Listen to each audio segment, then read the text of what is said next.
Halo guys, Assalamualaikum, jumpa lagi dengan Mbak Ulan. Jadi hari ini tanggal 1 Mei 2023 ya guys, bertepatan dengan hari buruh, dimana semua pekerja migran Indonesia itu libur ya guys.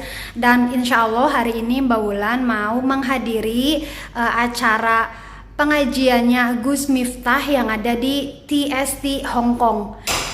Sebenarnya dulu Mbak Ulan juga udah pernah ya guys mengikuti pengajiannya Gus Miftah sebelum pandemi tahun 2019 kalau nggak salah. Tapi dulu itu acaranya ada di Chaiwan, Masjid Chaiwan, dan kali ini acaranya ada di Masjid TST. Dan Mbak Ulan juga belum pernah ya guys masuk ke dalam Masjid Tsim Sha Tsui seperti apa. Mbak Ulan juga penasaran. So ikutin videonya Mbak Ulan terus ya guys. See you there.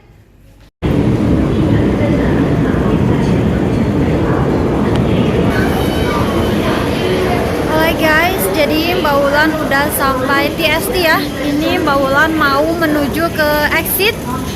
Jadi buat kalian yang mencari-cari Masjid TST itu ada di exit berapa sih? Jadi Masjid TST itu ada di exit A1. Jadi ini Mbak Ulan jalan menuju exit A1. Nah, itu exit A-nya ke sana ya, guys. Exit A ke sana.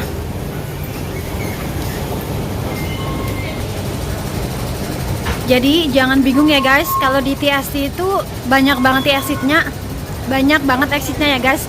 Ini beda dari stasiun lainnya. Jadi buat kalian jangan bingung. Kalau misalnya bingung, kalian bisa tanya ke customer service atau tanya ke orang-orang di dalam stasiun gitu ya, guys. Olah, jadi itu exit A1-nya. Arah ke Kowloon Park ke sana. Olah guys, jadi ini Mbak Ulan ngetut patadong lagi masuk ke stasiun ya. Karena bodoh banget Mbak Ulan. Mbak Ulan gak lihat ada ATM Hang Seng di dalam karena Mbak Ulan mau ngambil uang guys. Jadi ini terpaksa Mbak Ulan tut patadong lagi cuma untuk ambil uang di ATM. Soalnya di luar Mbak Ulan nggak tahu ATM-nya di mana kayak gitu. Tadi masuk ke stasiun lagi cuma untuk ngambil uang di ATM dan dia potong dari kartunya Mbak Ulan itu $3.06. Padahal cuma numpang masuk doang, nggak masuk ke keretanya, cuma di dalam stasiunnya. Yeay, temennya Mbak Ulan datang. Yeay. Minal aidin wal faizin, mohon maaf lahir dan batin. Yeay. Akhirnya finally ketemu juga setelah 1 abad nggak ketemu.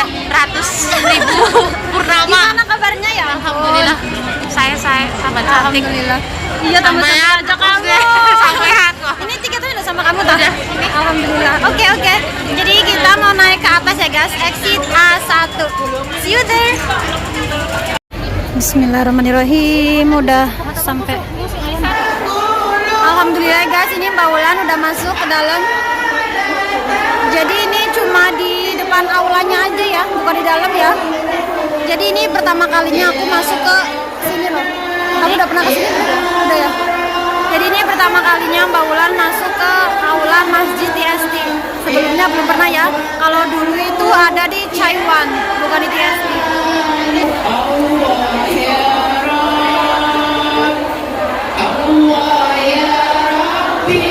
Ngaji bareng Gus Miftah dengan tema agama adalah solusi bukan problem.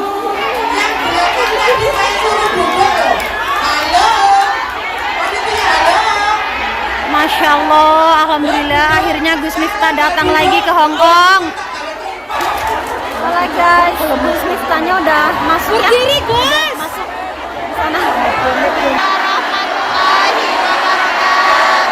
Alhamdulillahil qail innallaha wa malaikatahu yusholluna 'alan nabi ya ayyuhalladzina amanu shollu 'alaihi wa sallimu taslima shollu 'ala nabi Muhammad shollu 'ala nabi Muhammad Allahumma sholli salatan kalimatan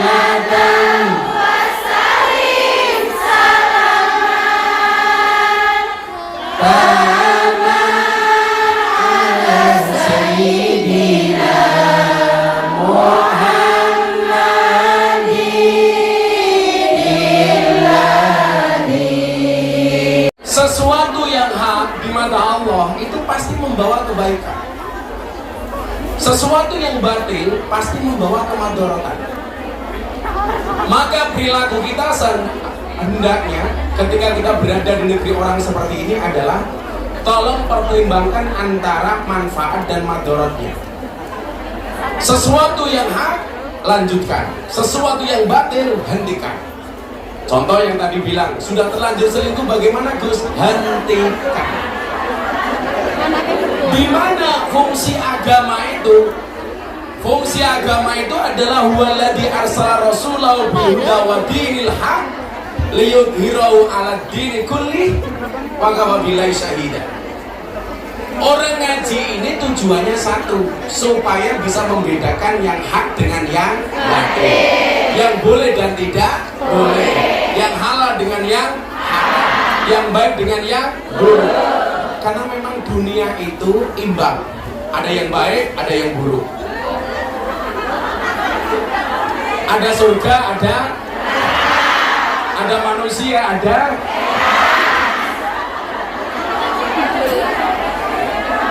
yang lain sibuk ngaji, Bu Nuri sibuk ngitung tiket.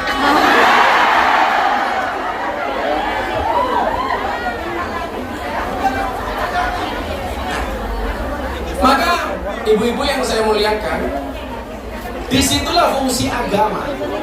Nah, saya hari ini mau memberikan satu tausiah tentang apa sih sebenarnya yang layak kita minta dari Allah. Karena saya yakin semua orang ini pasti berdoa dan mempunyai cita-cita, betul? Doa apa saja sebenarnya yang kita bisa minta dari Allah? Gak usah terlalu banyak.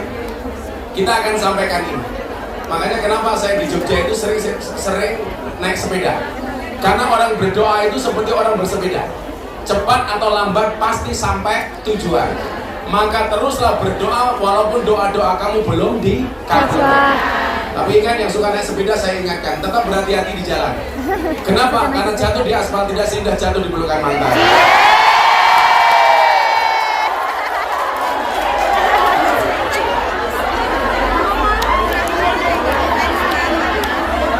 Ada yang punya mantan di sini? Kalau saya tidak pernah menganggap mantan, tapi saya anggap alumni. Sehingga bisa reuni. Nah, ibu sekalian yang saya muliakan, kita sering membaca satu doa yang sering kita sebut sebagai doa selamat. Doa ini sangat komplit, isinya sudah cukup. Maka ketika berdoa, saya lebih cenderung menggunakan doa ini. Yang saya khawatir selama ini Anda membaca doa selamat, tapi secara substansi dan konten Anda tidak paham apa isi dari doa selamat itu. Betul? Maka jangan sampai kemudian Tony Boster waton muni dobose bantal. Becak tanpa pir waton jeplak tanpa mikir. Bareng. Bismillahirrahmanirrahim. Bismillahirrahmanirrahim. Allahumma Inna nas'aluka salamatan fid din wa afiyatan fil jasadi wa ziyadatan fil ilmi wa barakatan fil rizqi wa taubatan qoblal maut wa rahmatan indal maut wa maghfiratan ba'dal maut Allahumma hawwin alaina fi sakaratil maut minan nar wa afwa indal hisab. Ini jangan sampai kalau baca doa ini domirnya double. Contoh kalau ibu-ibu di desa itu ada Mbah Mudin bakal mendoakan orang mati, biasanya apa? Allahumma inna nas'aluka salamatan fit dinina. Itu salah. Kalau fit nggak usah pakai na. Kalau fi boleh pakai na. Fi dinina. Tapi kalau fit din. Kalau fi dinina. Coba apa isinya ini? Ada 10 yang kita minta dari satu doa yang namanya doa selamat. Substansinya ada 10 hal. Nah, 10 hal ini kamu baca di Hongkong selamat dunia akhirat. Insyaallah.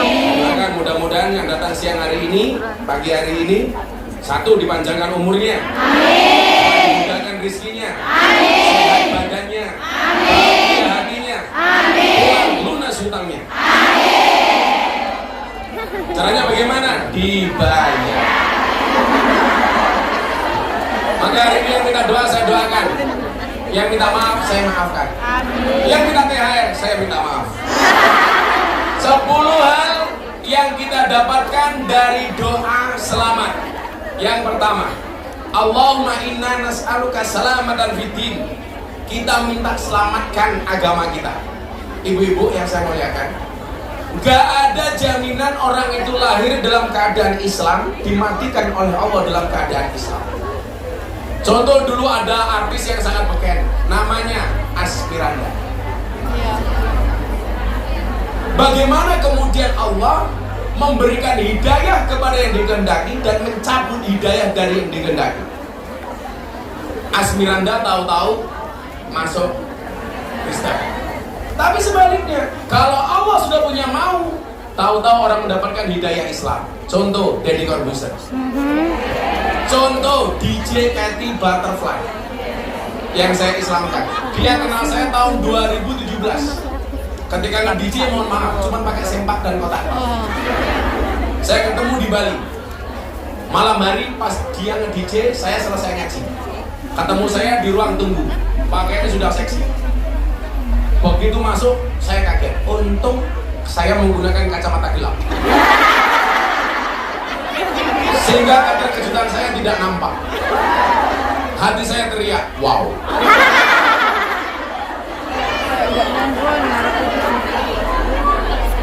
Rezeki matamu, rezeki.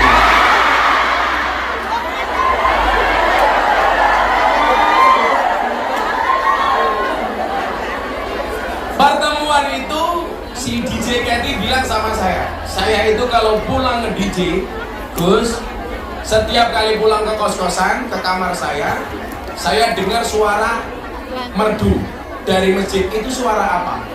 Saya jawab, itu suara adzan. Ternyata apa? Seorang non-Islam DJ Katy waktu itu sangat nyaman ketika mendengar suara adzan. Bagaimana kemudian kalimat thayyibah itu ternyata mendatangkan kenyamanan. Maka ala bidzikrillah tatmainnul qulub. Kalimat-kalimat thayyib, kalimat-kalimat thayyibah, kalimat-kalimat tauhid itu mendatangkan kenyamanan. Artinya apa? Kalau Anda susah, gak usah jauh-jauh dari kalimat thayyibah. Kalau kamu kan beda. Kalau susah langsung nyanyi Kartonyo nomor janji. Biyen aku wis weka suwe-suwe betah nuruti kekarepanmu sak wayah-wayah. Biyen wis tak wanti-wanti aja mlebu muri.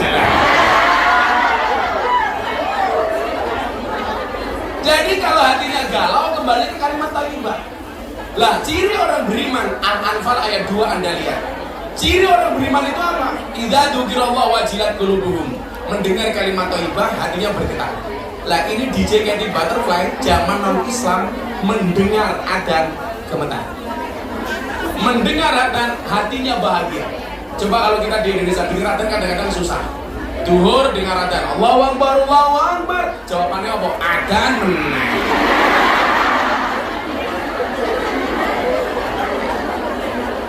Maka apa? Tidak ada yang bisa menjamin orang lahir dalam keadaan Islam, mati dalam keadaan Islam. Apalagi Anda tinggal di Hong Kong. Ini tantangan imanmu itu jauh lebih berat. Maka saya yakin orang berislam dan beragama di Hong Kong itu pahalanya jauh lebih besar dibandingkan di Indonesia. Karena tantangannya lebih besar. Mau sholat dihardik sama majikan, mau sholat suruh masak babi, mau sholat gak ada tempat, sembunyi-sembunyi di toilet. Betul? Tantangannya lebih besar. Artinya apa? Begitu Anda di sini berjuang mempertahankan agamamu, itulah jihad. Bukan teriak-teriak tutup rumah makan di bulan Ramadan. Itu bukan jihad. Tapi pengen makan gak kelakon.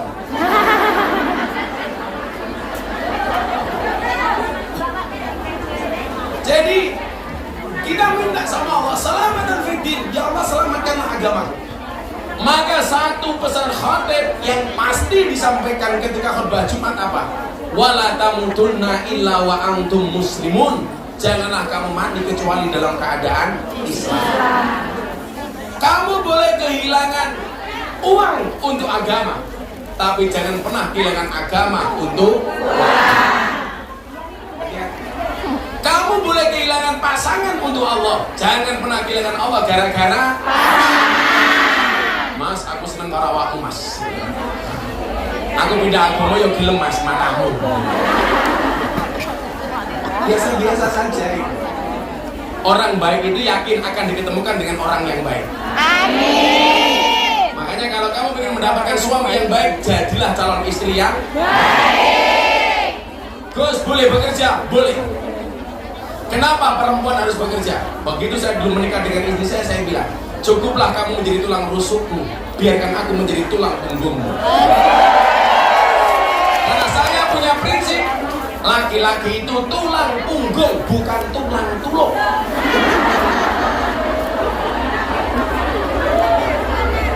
Istri boleh bekerja? Boleh. Kenapa? Istri harus bekerja, karena suami itu hanya titipan. Kalau tidak diambil Allah, minimal diambil mantan.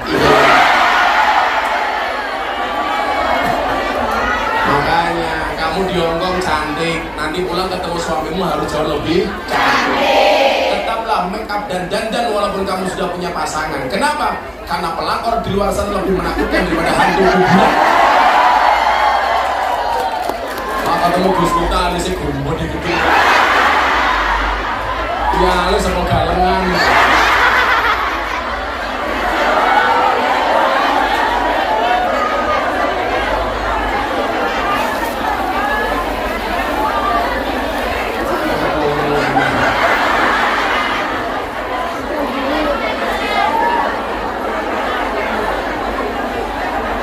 Jam 4 sudah bangun, jam 3 sudah bangun, jam 6 sudah sampai sini. Demi kamu,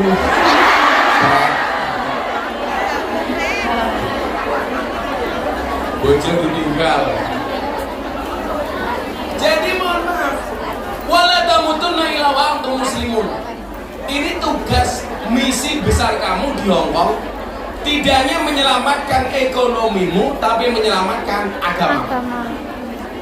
Maka saya sangat sayangkan kalau orang pindah agama hanya gara-gara faktor ekonomi, karena gara-gara faktor jatuh cinta, dan lain sebagainya. Saya itu orang yang dikasih mudah oleh Allah, sampai hari ini sudah ratusan orang masuk Islam melalui Gus Miftah. Masya Allah. 3 bulan yang lalu saya pengajian di Taiwan, masuk panggung 30 menit, ada 5 orang yang malam. Masya Allah. Setiap pengajian di pondok pasti ada yang menyatakan masuk Islam, dari luar maupun dari Indonesia. Saya dulu ceramah di gereja, satu keluarga dari Amerika masuk Islam, satu keluarga dari Belanda masuk Islam. Sementara orang non-Islam senang dengan ceramah saya masuk Islam. Di Indonesia saya dikafir-kafirkan. Miftah kafir, saya jawab benar masalah syahadat menang. Allah selamatkan agama kami ya Allah. Bahkan dulu di zaman Nabi Musa alaihissalam ada ulama besar yang mohon maaf, setiap kali dia minta sama Allah, doanya pasti dikabulkan oleh Allah. Dan Anda tahu, ulama besar ini mati dalam keadaan kafir. Namanya siapa? Bal'am bin Bahura. Coba, kalau kemudian Allah mau mencabut hidayahnya, mohon maaf, seorang ulama besar sekalipun bisa mati dalam keadaan kafir.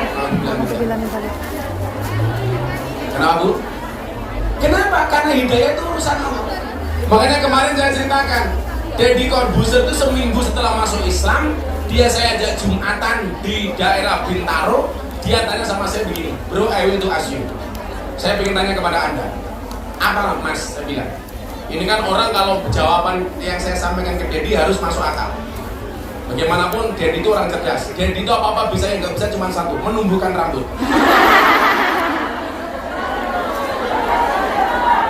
Makanya kemarin dia marah-marah, saya tawari jadi bintang iklan sampo. Mata lu pegang Mas. Apa Bu? Nggak diajak, kamu nggak akan bayar ya. Nah pertanyaannya apa? Ini saya sampaikan supaya ibu-ibu di Hongkong ini benar-benar bisa menjaga agama. Saat itu Dedi tanya begini pulang dari Jumatan, bro, bagaimana cara saya menjaga Islam? Bagaimana cara saya menjaga iman? Saya tanya sama Dedi, kenapa kamu tanya seperti itu bro? Tadi kan kita Jumatan tuh, khatibnya bilang, janganlah kamu mati kecuali dalam keadaan Islam, kecuali dalam keadaan iman. Saya bilang waktu itu, bro, benar aku yang membimbingmu masuk Islam. Benar kamu belajar Islam dari aku.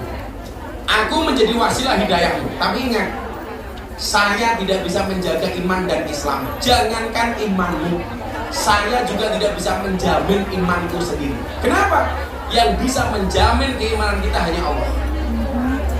Maka itulah kenapa kita masih membaca kalimat seterusnya sampai mati. Ihdinas siratal mustaqim. Tunjukkan kami ke jalan yang lurus.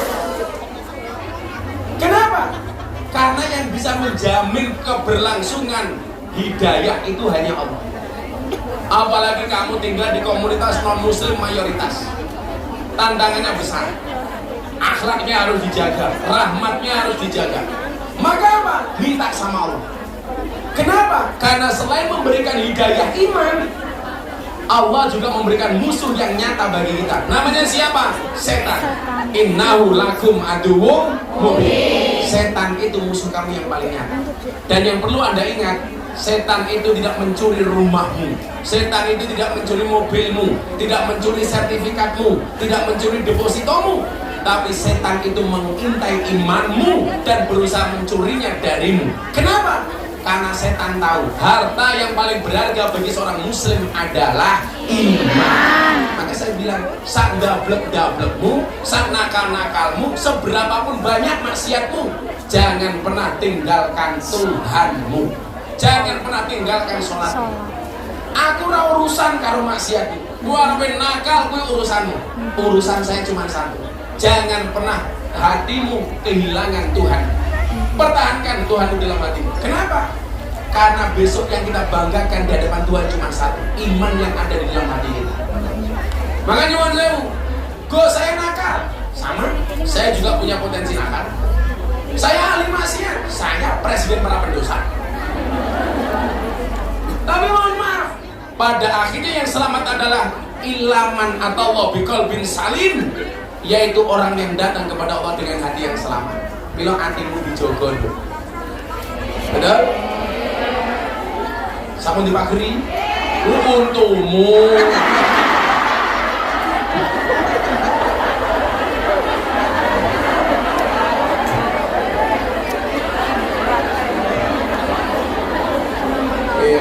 Saya kira untuk dawa dipageri. Pantesan kawan jemuran di pondok saya hilang. Bunda tanya sama saya, "Bah, boleh nggak saya pasang kawat gigi?" Nggak boleh. Kenapa, Bah? Bahaya. Kalau sampai kamu pakai kawat gigi, tak cipok nyantol sama.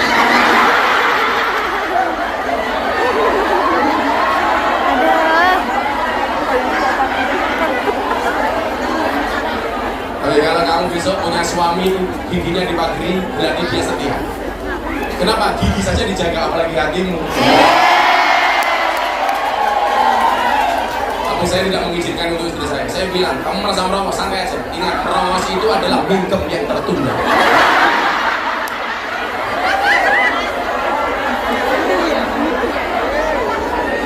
Ada peribahasanya. Apa peribahasanya? Merongosong berbunyi nyari.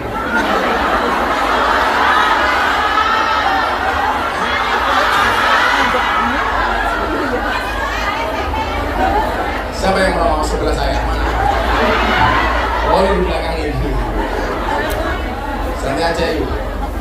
Orang merongos itu belum punya sudah dapat gelar MSc. Merongos tak cocoknya.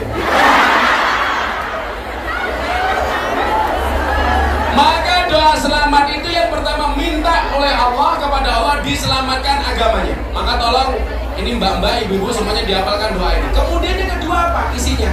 Wa afiatan fil jasad. Artinya apa? Ya Allah, sehatkanlah badanku. Untuk apa pergi jauh-jauh cari waktu ibadahnya nggak sehat, betul? Saya punya teman nikah mewah di hotel bintang 5. Kamarnya presiden suite room. Ngundang artis, nasihat pernikahannya Gus Miftah. Dihadiri oleh pejabat-pejabat negara. Begitu malam pertama, udunan.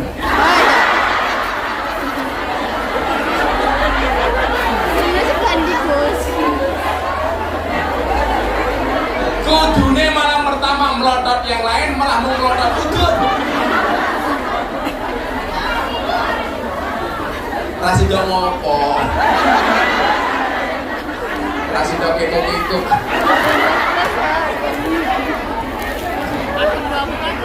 Makanya kamu minta supaya badannya disehatkan oleh Allah. Saya itu bahagia banget, kenapa? Saya itu punya pengawal, punya ajudan itu 3. 2 brimob, 1 kopassus. Itu mohon maaf, saya pengajian tiap hari. Ini yang sakit gantian. Karena capek ngawal saya ngaji. Saya yang dikawal malah nggak pernah sakit. Saya ditanya, Bang kok bisa? Iya. Apa rahasianya? Saya bilang, coba Anda ingat, hati yang bahagia itu adalah obat.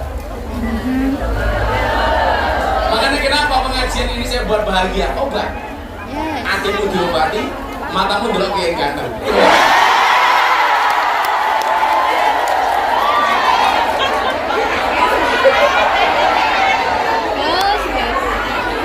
Supaya sehat lahir batinnya gitu. Masuk. Maka uang ya tak beli jasa. Untuk apa artinya uang banyak kalau badannya nggak sehat, betul? Saya dulu zaman kuliah, zaman saya miskin banget ketika menikah awal itu. Saya punya teman 1 bulan waktu itu penghasilannya 500 juta. Saya bilang ini pasti hidupnya indah. Coba kalau Anda bayangkan, kalau 1 bulan penghasilannya 500 juta, orang mau apapun keturutan. Pengen nambah rumah, kelakon. Pengen tutup mobil, kelakon. Nambah bujuk. Jadi Mbak nih, aku jadi ketiga mau.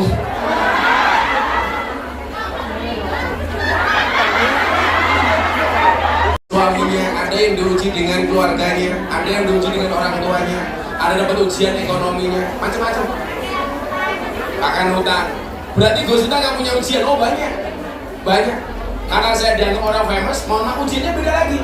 Saya datangi ibu-ibu pengajian sosialita. Gus yuk temani saya ke Cina ya seminggu. Saya emangnya coba apaan? Sosok aneh Muhammad Amun dia.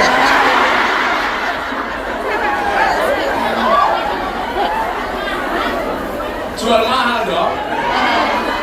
Artinya apa? Bahwa kemudian semua orang itu diuji oleh Allah. Dan saya yakin banyak di antara kita yang diuji ekonomi. Begitu ekonominya baik, itu ujiannya beda. Kadang-kadang apa? Kesehatannya. Maka ketika mudah mencari uang, mengabaikan kesehatannya, begitu mendapatkan uang habis untuk mencukupi kesehatannya. Makanya harus berimbang. Makanya kenapa saya itu menerapkan pola, apa yang saya terima harus kembali saya kasih. Maka bahasanya terima kasih. Ternyata apa? Kembali kita kasih, itu bagian dari menjaga kesehatan. Kenapa? Karena sodako itu tudfaul bala. Makanya mohon maaf, banyak orang kaya itu badannya sakit-sakitan karena dia lupa mau menerima, nggak mau kasih. Hati-hati. Makanya kamu di sini yang mungkin penghasilanmu lebih banyak daripada orang yang ada di Indonesia, mohon maaf, ngasihnya juga harus lebih banyak. Makanya kemarin saya bilang teorinya apa? Kalau Allah memperbanyak rezekimu, memperbanyak uangmu, maka yang perlu kamu rubah bukan gaya hidupmu, tapi tambahlah sedekahmu. Kemarin saya bilang, kalau ada kodain Pak, ini datang hari ini, kamu punya $1 sama $100, kira-kira yang dimasukkan 1 atau $100? 1, berarti rezekimu levelnya hanya 1. Wa'afiatan bil jasad, menjaga kesehatan badan itu adalah dengan sedekah. Makanya kalau saya bilang sama Bunda itu, Bunda, kalau terutama hari Jumat, kamu keluarkan sedekah Jumat sepagi mungkin. Kenapa? Karena dalam kitab Wasiatul Mustafa disebutkan, bisa jadi Tuhan menurunkan bala di siang hari itu tidak jadi gara-gara ditolak dengan sedekahnya di pagi hari. Bisa jadi siang itu dia mendapatkan musibah, tapi gara-gara pagi harinya sudah sedekah, maka sedekah itu menolak musibah yang datang di siang hari. Amin. Nah, gitu. Bisa jadi malam ini kita punya siang, tapi karena siang ini kita sedekah, maka siang itu dibuang oleh Allah. Saya kasih contoh ini. Bagaimana kemudian pertambahannya rezeki itu harus kita syukuri dengan sedekah. Kita lanjutkan lagi. Yang ketiga apa? Baru 2 ya. Waziyadatan fil ilmi, bertambah ilmu. Maka kamu berangkat ke Hong Kong, niatnya apa? Kanjeng Nabi lah dawuh, utrubul ilma walau bisin, carilah ilmu walaupun sampai negeri Cina. Hong Kong bagian dari Cina. Berarti yang mengamalkan hadis itu siapa? Awak. Jadi niatmu di sini kamu datang di Hong Kong bukan sebagai kuyang, tapi sebagai santri. Santri kuyang.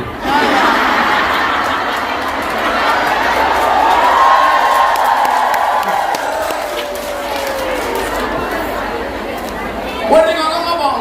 Mondok. Sebagai apa? Santri. Santri itu kan pemahamannya apa? San itu insan, tri yang memiliki 3 hal. Islam, iman, ihsan. Ketika kamu di Hong Kong mempertahankan Islam, iman, ihsan, berarti kamu santri. Pondok kuyang.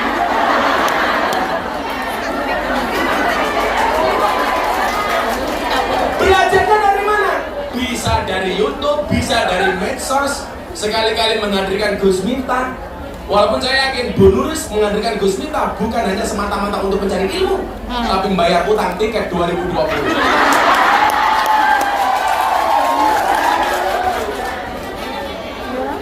Makanya pinter si jojo-jojo anakku, ayo nenek kak ikut. Itu suap. Bertambahnya ilmu.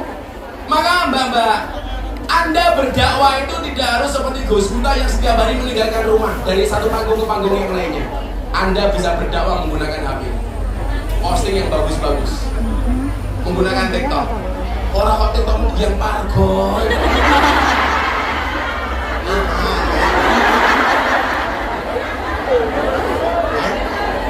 Lagi tren. Coba gini, Buris. Ini yang lagi tak kasih lomba bikin konten di TikTok. Nah, nanti 5 terbaik tak kasih hadiah melalui Buris. Nggak punya TikTok. Sing duwe medsos mau TikTok, mau Instagram, mau apa terserah, mau Facebook terserah. Udah nggak mainan TikTok. Tidak harus sekarang, goblok.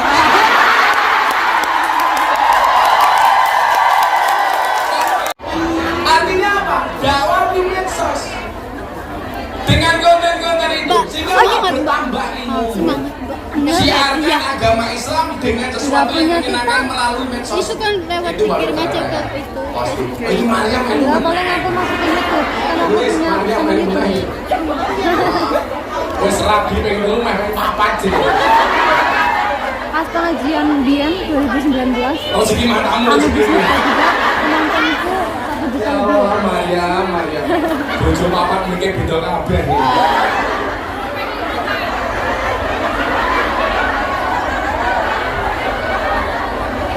Waziyadatan fil ilmi, bertambahnya ilmu. Kita berharap siang hari ini insyaallah bertambah ilmunya. Amin. Kemudian apa? Wa barakatan fil rizki. Kita minta berkah rezekinya. Amin. Salah satu ciri berkah itu apa? Berkah itu maknanya adalah ziyadatul khair, bertambahnya nilai kebaikan. Jadi kalau kamu gajimu di sini tinggi, itu bisa dikatakan berkah manakala dengan gajimu ada kebaikan di dalamnya. Kemudian yang kedua apa? Ziyadatus sa'adah, tambah rizki, tambah kebahagiaannya. Kalau tambah rizki kamu tambah galaunya, berarti rezekimu nggak berkah. Kok kamu tambah rezeki tambah maksiatnya, hati-hati. Bisa jadi rezekimu tidak berkah. Cirinya apa? Kalau untuk kepentingan maksiat tidak eman-eman, tapi kalau untuk kepentingan agama eman. Hati-hati. Bojo. Jadi rezeki itu berkah, ziyadatul khair, bertambah nilai kebaikannya. Ziyadatul sa'adah, bertambah nilai kebahagiaannya. Kemudian ziyadatul mahabbah, bertambah nilai cintanya. Semakin kamu punya uang, hatinya semakin punya rasa cinta dan kasih sayang. Itu ciri-ciri hartamu berkah. Setiap kali ada orang miskin kita lihat mau memberi, itulah berkah. Semakin banyak uangnya, semakin banyak memberinya, itulah sedekah. Makanya kemarin saya sampaikan, saya punya 2 prinsip. Kalau untuk urusan pribadi, saya punya prinsip enough is enough. Kita harus mengenal kata cukup. Tapi kalau untuk kepentingan, kebaikan, kemaslahatan, prinsipnya apa? More and more. Selalu tambah dan tambah. Makanya saya doakan Anda semuanya menjadi orang kaya. Tujuannya supaya bisa lebih banyak memberinya. Amin. Makanya mohon maaf, saya tadi bilang soal sedekah itu nolak bala. Saya kasih cerita satu. Di zaman Nabi Sulaiman alaihissalam. Nabi Sulaiman itu kan nabi yang ditakdir oleh Allah bisa berbicara dengan binatang. Iya. Kalau saya diberi tahu lah, bisa binatang saya tahu. Mbak, suarane kucing gimana Mbak? Suarane asu? Suarane wedhus? Suarane boyo?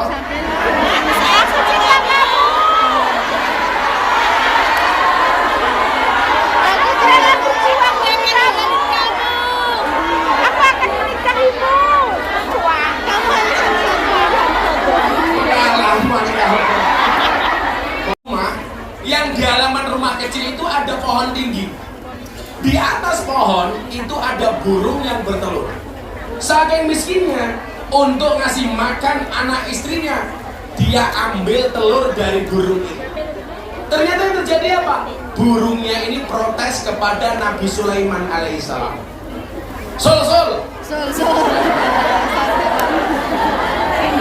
Sulaiman. Dijawab kalau Nabi Sulaiman, apa no? Mano. Saya protes, telur saya diambil oleh orang yang ada di bawah pohon saya. Saya nggak terima. Akhirnya orang miskin ini dipanggil oleh Sulaiman. Mas, kenapa kamu ambil? Sulaiman, saya miskin. Saya tidak bisa memberikan makan kepada anak-anak saya. Maka dengan terpaksa saya mengambil telur itu. Ya sudah, kamu saya maafkan, tapi tolong besok jangan kamu ulangi. Siap Nabi Sulaiman. Sebulan kemudian orang ini kembali mengambil telur itu. Marah Nabi Sulaiman, kenapa kamu ambil? Saya miskin Nabi Sulaiman, saya nggak bisa makan. Akhirnya untuk menjaga pohon ini supaya telurnya tidak diambil oleh si miskin, Nabi Sulaiman menyiapkan 2 setan di sini untuk menjaga pohon ini. Setan, jilbab hijau. Tinggal di Hongkong, punya banyak uang, kok cenderung hatinya pengen berbuat maksiat. Tolong pageri kemaksiatan itu dengan sedekah. Kok gue duit, malah hatinya pengen berbuat dosa, pengen selingkuh, pengen ini, pengen itu. Pageri amal-amal itu dengan sedekahmu supaya nolak bala. Kok aku duit pengen dugem wae ya. Saya dipageri supaya tidak terjerumus kepada perbuatan maksiat itu dengan sedekah. Itu insya Allah berkah rezekinya. Amin. Udah nomor berapa? 4. Yang kelima apa? Wa taubatan qoblal maut. Minta taubat sebelum mati. Artinya apa? Saat nakal-nakalmu, saat dablek-dablekmu, insya Allah kita dimatikan dalam keadaan terbaik. Amin. Ya Allah, matikan aku dalam keadaan husnul khotimah. Amin ya Allah. Senangkan apapun saya ya Allah. Amin. Tuh, bisa Gus? Bisa. Karena Allah memberikan kesempatan kita bertobat sampai najak, sampai sakratul maut. Masih punya kesempatan untuk bertobat. Maka jangan gampang menghakimi orang lain salah. Karena bisa jadi sebelum mati kesalahannya diampuni oleh Allah, betul? Jangan hakimi orang yang berbuat dosa, karena bisa jadi dosanya diampuni oleh Allah sebelum dia mati. Maka Imam Ali mengatakan apa? Jangan pernah mengatakan seorang itu berbuat dosa. Ketika malam harinya kamu ketemu dengan ahli maksiat, jangan katakan ketika ketemu keesokan harinya di ahli maksiat. Karena bisa jadi malam itu maksiatnya diampuni oleh Allah, sementara mata kamu tidak pernah melihat. Betul. Maka minta taubat sebelum mati. Dan kemudian yang selanjutnya apa? Rahmat sebelum mati. Kita rahmat waktu mati. Siapa itu orang yang dirahmati waktu mati? Orang yang mampu mengucapkan mangkola akhiruhu la ilaha illallah Muhammadur Rasulullah. Terus, aku tak latihan saya ini, orang yang latihan. Latihannya adalah dengan iman dan takwa. Walaupun kamu hari ini gak pernah sholat, tapi membaca la ilaha illallah, besok bisa jadi mulut kamu menjadi keluh. Tapi kalau kamu banyak amal soleh, gak usah latihan saja, yang penting banyak baca kalimat thayyibah, besok mau mati gampang mengucapkan kalimat Allah. Makanya Nabi Muhammad tuh keren. La ilaha illallah gak bisa, cukup illallah. Masih berat, Allah. Masih berat, hu itu artinya huwa siapa? Dia, Allah. Makanya kalau laki itu mau tahu biqauli la ilaha illallah, kalau ada orang mati kamu tungguin, bah la ilaha illallah, si baru boleh disikat bah illallah, si mbaknya belum bisa disikat lagi bah Allah, tetap nggak bisa bah.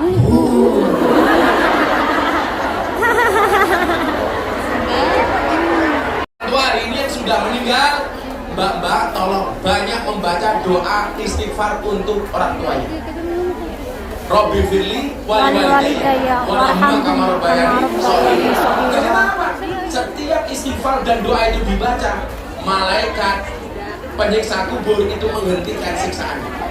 Makanya banyak orang tua yang disiksa dalam kubur kaget. Kenapa? Siksamu kamu hentikan wahai malaikat. Karena anak-anakmu membacakan istighfar untuk. Yang selanjutnya adalah kita minta diselamatkan oleh Allah dari api neraka. Amin. Makanya kemarin tak kasih undang-undang, kalau membaca Quran ada kalimat finar, itu tolong berhenti finar, baru diteruskan hum fiha khalidun. Tapi kalau fil jannah masuk surga, langsung diteruskan fil jannatil lati hum fiha khalidun. Kenapa? Karena masuk surga itu selama-lamanya. Kalau orang sudah masuk surga, gak mungkin kembali ke neraka. Tapi kalau orang masuk neraka masih bisa keluar masuk surga. Makanya besok panitia di sini pengajian saya doakan saya besok masuk surga ketemu sama panitia pengajian ini. Amin. Masya Allah. Tapi ya itu begitu saya masuk mereka keluar lagi.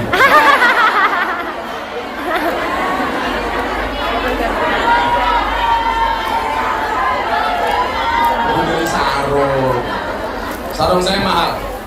Apalagi ibunya.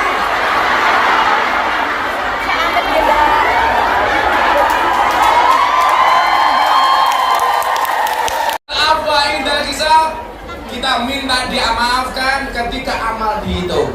Kalau begitu amal kita dihitung lebih banyak amal buruknya, kita minta sama Allah. Mudah-mudahan dimaafkan oleh Allah. Amin Allahumma amin. Ya, panitia minta kita selawatan dulu. Panitia yang mau kodak infaknya keliling silakan. Katanya banyak yang belum, silakan. Saya mau selawatan. Yang baru $1 silakan diganti $100.